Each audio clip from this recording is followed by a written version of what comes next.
Congratulations, I won! Oh, yeah.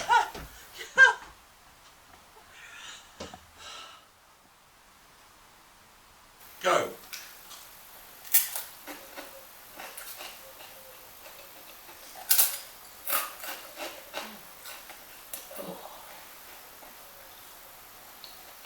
That cardboard. Oh.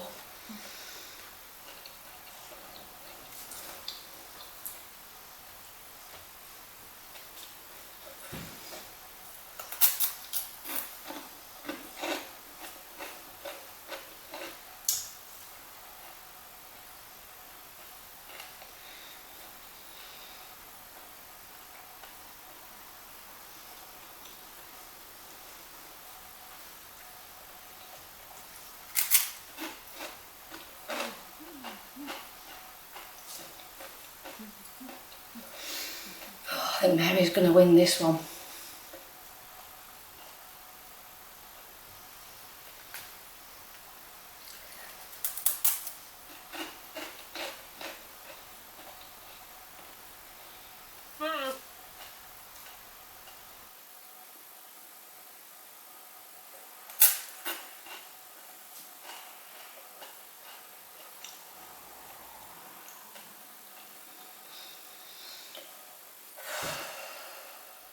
Here we go. 1 minute.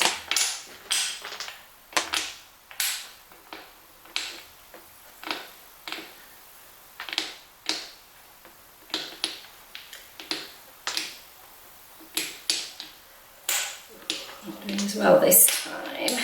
Let's see.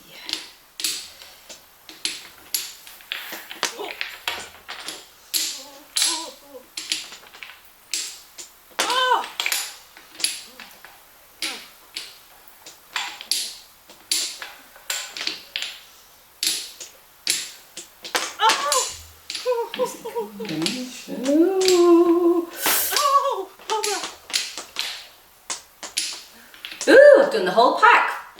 Yay, I'm first.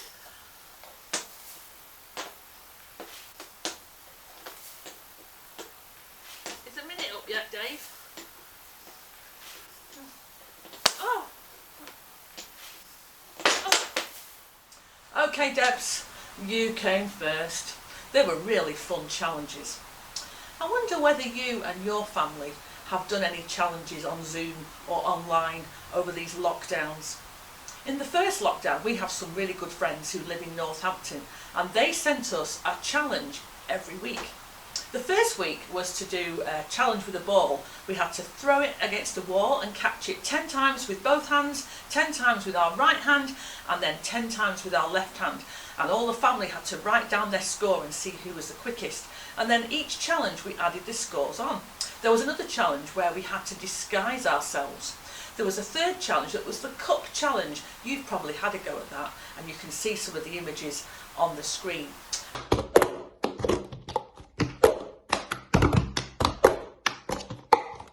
But my husband Dave got very competitive. We kept a big list of all the scores, and each week we tot up who was coming first in our online challenges.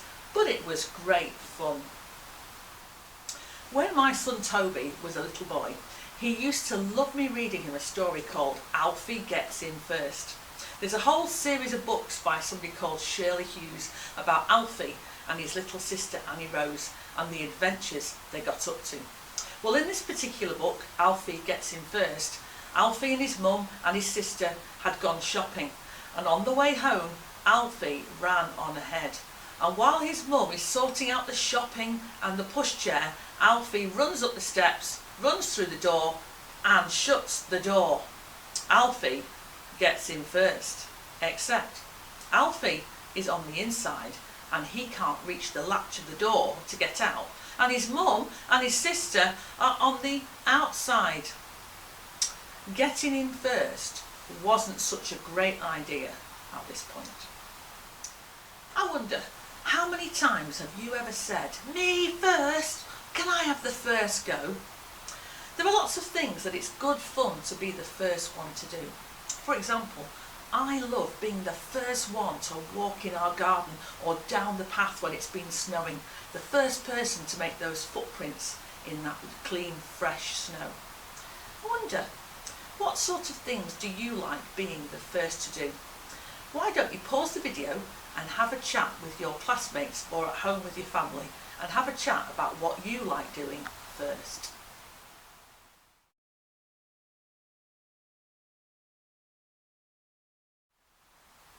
I wonder what you said. Was it first to win a race? First in the queue at school for your lunch? First one to choose a chocolate bar or a cake? I wonder if any of you said first one to volunteer, first one to help somebody. There are lots of times when it's actually important to try to be first.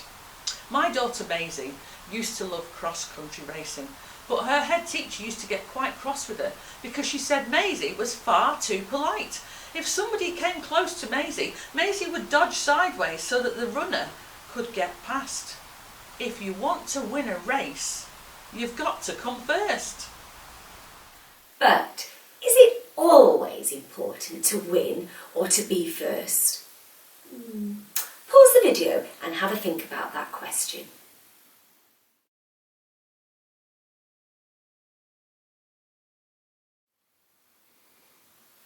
Johnny and Alistair Brownlee are brothers who are both triathletes.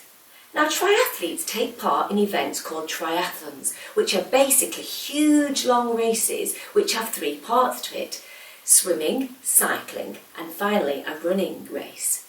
Well, in the World Triathlon Series in Mexico in 2016, Johnny and Alistair Brownlee were competing against athletes from all over the world. Well, Johnny Brownlee was well ahead and about to clinch the title. But in the last kilometre of the running race, this happened. Second and third, but then less than 400 meters from the finishing line, unbelievable. Johnny Brownlee would start to find fatigue. He did not know where he was, and something that we've never seen before, Alistair Brownlee would help his brother to the finishing line. Henry Schumann could not believe his eyes. He would have himself an ability to get to the finish and win the grand final. The crowd absolutely could not believe what they were seeing. Henry Schumann, the man who had been the bronze medalist at the Olympic Games, would claim the grand final. What an incredible rock star season for Henry Schumann. And as he crossed the line, he would look back and not believe what he was seeing. The 2 Brownlee brothers trying to make their way to their finishing line with Richard Murray just seconds behind. And Alistair Brownlee would help the younger of the Brownlees in, push him across the line. It would be Johnny second, Alistair third. I've been in that. As Johnny began to weave all over the road because he was so exhausted, his brother Alistair stopped to help him. And at that point, the guy who'd been running behind the pair of them suddenly whizzed past and won the race. At that point, Alistair put his arm around his brother and he almost carried him towards the finish line. Now, when they got to the finish line, Alistair pushed his brother Johnny over the finish line so that he was in second place and got the silver medal, whereas Alistair then walked over and got the bronze medal, coming third. Now, Alistair could have come first. He could have won the race, but instead he chose to help his brother. Jesus had a lot to say about being first, but as you can imagine by now, it was very topsy-turvy. Jesus told this story to his disciples, and he said it was about God's kingdom. There was once a man who had a vineyard. That's a place where grapes grow.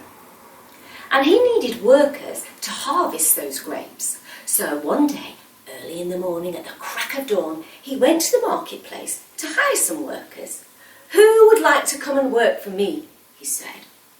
Lots of people put up their hands. So he said, "Well, if you come and work for me, I will pay you 1 denarius a day. But it's very hard work." These workers decided that was not a problem, so off they went with the man and set to work in the fields. Well, 3 hours later, at 9 o'clock, the man decided that he needed some more workers. So he went back to the marketplace and hired some more people for the same rate of pay. And they set to work. 3 hours later at noon, he looked around and thought, no, I need some more workers. So you can guess what happened. He went back to the marketplace, hired some more workers on the same rate of pay, and set them to work in his fields. Well, at 3 o'clock in the afternoon, he needed yet more workers. So off he went back, hired some more workers, set them to work. Now by 6 o'clock in the evening, it was just starting to get a little bit dark. He realised he needed a few more workers, so he ran back to the marketplace and was surprised to see lots of people hanging around doing nothing. "Why are you not working?" he asked. "Well, nobody hired us," one of them said. So he said, "Well, I'll hire you. Come and work for me." So these workers ran off with the man and set to work in his field. Well, they'd not been working very long when it went dark. So the man said, "Come on, everybody, gather round. I'm going to pay you your wages." So they all lined up, eagerly waiting their wages. Well, the man started with the people who'd begun work last of all, the ones he'd hired at 6 o'clock. And he said, "Here you are, 1 denarius for you, 1 denarius for you." And he went along the line, paying all those workers until he got to the people who had started work first at 6 o'clock in the morning. And he said, "Here you are, 1 denarius for you, 1 denarius for you." Well, the people who'd started work at 6 o'clock in the morning began to grumble. "We've been working all day, slaving away in the hot sun, and you've paid us the same as those people who've been working just 5 minutes. That's not fair." "Well," said the man, "I'm not treating you unfairly at all. You agreed to come and work for me for 1 denarius a day. And just because I decided to be generous and pay those people the same as you, you've got annoyed. Well, it's not up to you to decide how much I pay. It's up to me." Jesus finished this story by saying something very topsy-turvy indeed. In God's kingdom, he said, the first will be last and the last will be first. What did Jesus mean? The first will be last and the last will be first. That really does sound topsy-turvy. Why don't you stop the video and have a chat in your class or with the people that you are with and have a think about that?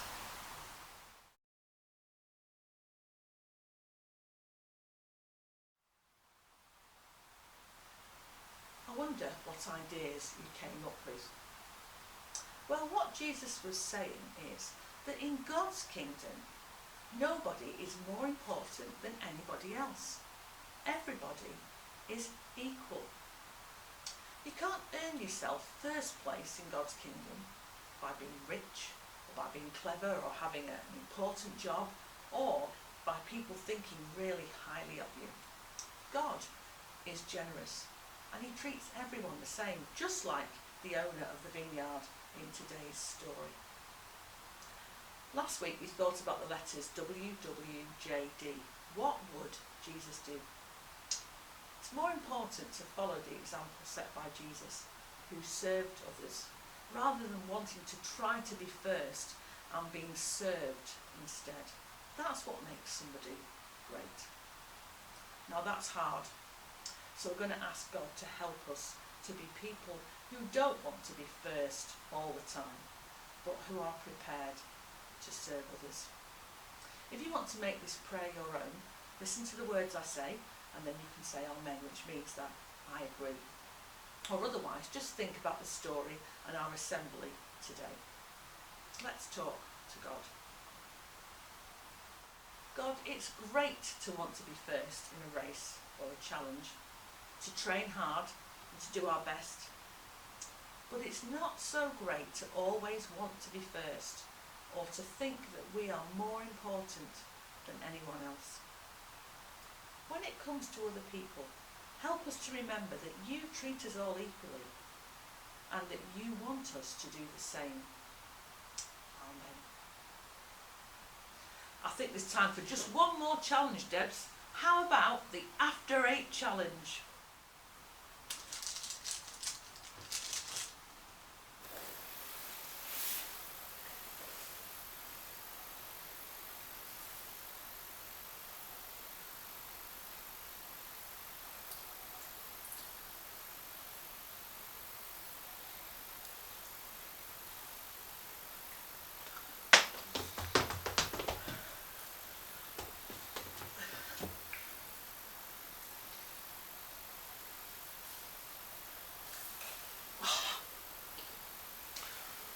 Let's go.